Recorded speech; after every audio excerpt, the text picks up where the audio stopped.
Одно из крупнейших алмазных месторождений в мире сегодня начало свою работу и запустил ее Владимир Путин по телемосту с Якутией.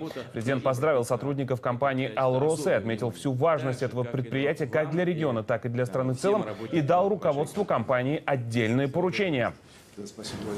Безусловно, это гарантирует новые рабочие места, будет способствовать отчислениям во все уровни бюджета, в том числе в бюджете Якутии.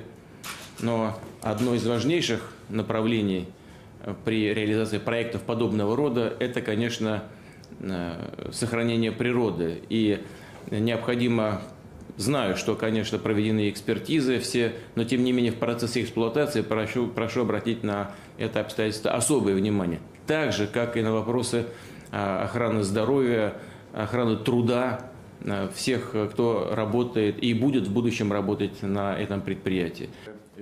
Сразу после своей речи президент лично дал команду осуществить первый промышленный взрыв на месторождении. Владимир Владимирович, разрешите запустить Верхнемунское месторождение в промышленную эксплуатацию и осуществить первый промышленный взрыв. Начинайте.